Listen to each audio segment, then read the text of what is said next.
Welcome back to Echo Trade. Today we're talking to Randy Kurtz from Upper Left Wealth Management. So Randy's a new partner on the platform. We're excited to have him. He's got an awesome background. We're going to dive into that and kind of what they're doing at Upper Wealth. But just to build him up for a second on my own, he's been profiled in Forbes and New York Times. He initially was part of a $7 billion fund prior to founding Upper Left.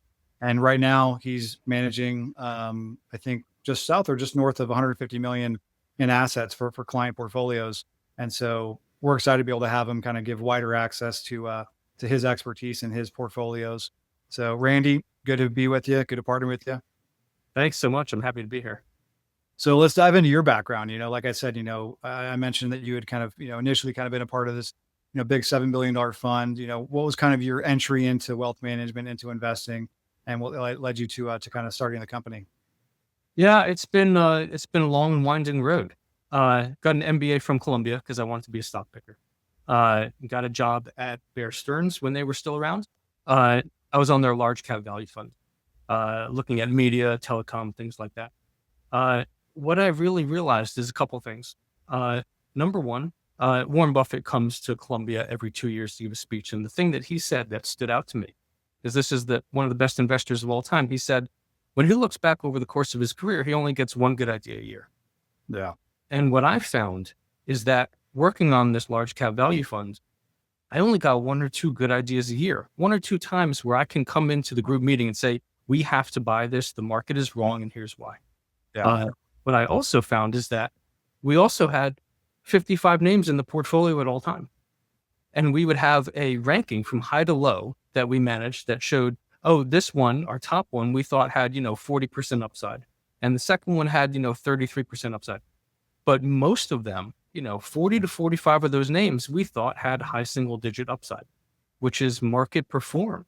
Yeah. Those were not undervalued stocks. It was very hard for us as a group with 55 names to have more than a handful of things that we really had conviction on. So that really didn't sit well with me. After a few years, I'm curious, actually, really quick. I want to touch on this. So talk about why that is. Why, if you have such low conviction on the vast majority of the names in your portfolio, why are you guys going about building a portfolio in that way? Yeah, the problem is there's a benchmark. You have to. Yeah. You have to own things. You can't just have a third of the portfolio in Verizon and a third in Facebook and a third in your other favorite idea. You have to be matching up with what's the financial industry. Oh, it's 11%. We can't stray too much from that. We have to have a number of things in there. What is utilities? We have to have coverage there.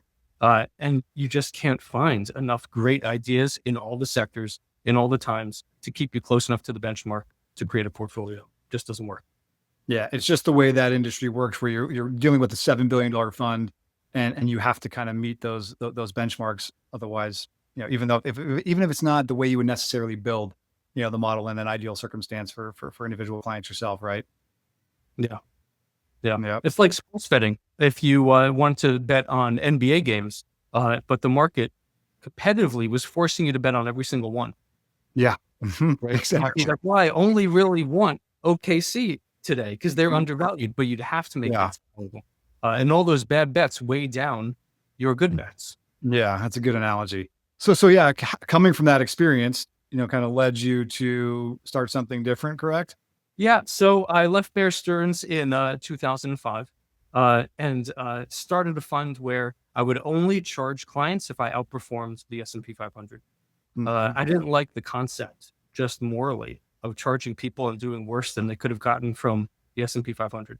And that also gave me the freedom, though, to only invest in my good ideas.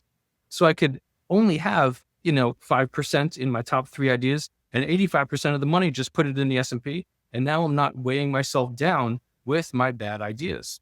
Yeah. So I did that for about 10 years. Performance was really good, but it was hard for me to raise money. And what I realized I needed to do was to diversify, to garner more of a portfolio. It's hard to say to a lot of investors, especially 65-year-old retirees, hey, just give me your US equity portion. Yeah. It doesn't work. So I started to look into diversification, and then how do you do that? How do you be an expert in every country? Which led me back to modern portfolio theory. You actually need to own everything.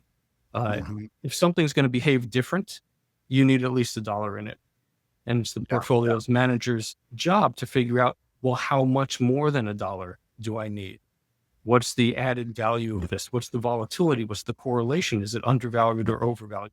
And creating and embracing super diversification was really a game changer for me, and went down this algorithmic path, led to a lot of great press that you mentioned, Forbes, New York Times, etc. And it's much more fulfilling because I can actually deliver a product where when I was trying to chase returns, I couldn't tell you I'm going to beat the S&P 500 this year. I could tell you I did last year, but you don't get that going forward.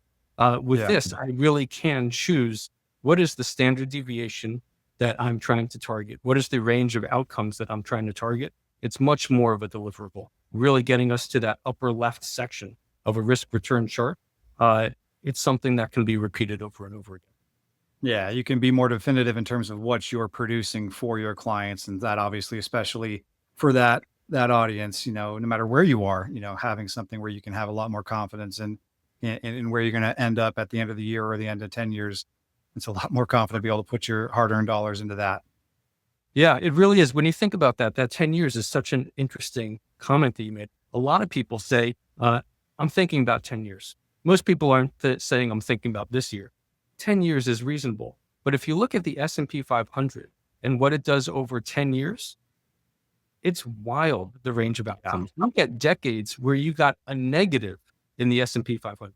January 1 of 2000, if you invested for 10 years, you got a negative. But you also have decades where you were compounding over 20%. But that's hard for investors to say you'll get either between a 0 and a 20% compound over 10 years. It doesn't really work. What you really want to do is diversify and lower that range of outcomes. And how about if we can get between a 5 and a 15 over 10 years?